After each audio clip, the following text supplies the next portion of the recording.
ഇപ്പോൾ social media മുഴുവനും ചർച്ച ചെയ്തുകൊണ്ടിരിക്കുന്ന ഒരു സംഭവമാണ് ഇത്. കണക്ക് ലാലും അതോടെ തന്നെ ദിലീപും ഉണ്ട് ഈ സംസാരിച്ചു. അവർ തമ്മിൽ നേരത്തെ ഭയങ്കര അടിയല്ലായിരുന്നു. ഇപ്പോൾ കേസിൻ്റെ കാര്യം നോക്കി കഴിഞ്ഞാൽ ആ നടിക്ക് ഭയങ്കരമായിട്ട് സപ്പോർട്ട് കൊടുത്തുകൊണ്ടിരുന്നത് ലാല് തന്നെ ആയിരുന്നു.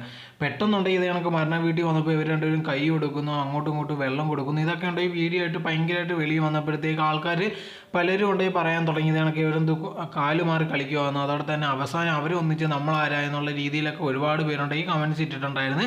അതിന് വിശദീകരണം നൽകിയ ഒരുപാട് പേരുണ്ടെങ്കിൽ വേറെ രീതിയിലൊക്കെ വീഡിയോ ഇട്ടിട്ടുണ്ടായിരുന്നു. ഇതേ കണക്ക് ഇപ്പം നമ്മൾ ഏതെങ്കിലും ഒരു മരണ വീട്ടിൽ പോകുമ്പോഴത്തേക്ക് ഒരു പ്രശ്നം ഉണ്ടാക്കാൻ നമ്മൾ ഒരിക്കലും നോക്കത്തില്ല. ആരെങ്കിലും നമുക്ക് ഇഷ്ടമല്ലാത്തവരെ കണ്ടാൽ പോലും ഒക്കെ കൈ കൊടുക്കുകയോ അല്ലെങ്കിൽ അവരുടെ അടുത്ത് സംസാരിക്കാനുള്ള സാധ്യത വളരെയധികം കൂടുതലാണ്. അതുപോലെ തന്നെ ആയിരിക്കും എന്നുള്ള രീതിയിൽ ഒരുപാട് പേര് പറയുന്നുണ്ട്.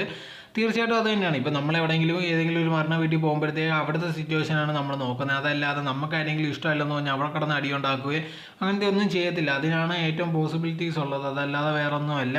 ഇനി അങ്ങനെയല്ല അതല്ലാതെ ഇവർ തമ്മിൽ പിന്നെ ഒന്നിച്ചോ അങ്ങനത്തെ ഉള്ള ഒരു കാര്യങ്ങൾ നമുക്ക് കറക്റ്റായിട്ട് അറിയില്ല. എന്തായിരുന്നാലും ശരി, ഇനി വരുന്ന നാളുകളിൽ അറിയത്തോളൂ ഇവർ തമ്മിലുള്ള പ്രശ്നം തീർന്നു, ഇവർ നേരത്തെ ഒന്നായിരുന്നു എന്നുള്ള കാര്യമൊക്കെ അറിയത്തോളൂ. ഇതിനെ പറ്റിയുള്ള നിങ്ങളുടെ അഭിപ്രായം എന്തോന്ന് കമൻറ്റ് ബോക്സിൽ കമൻറ്റായി രേഖപ്പെടുത്തുക.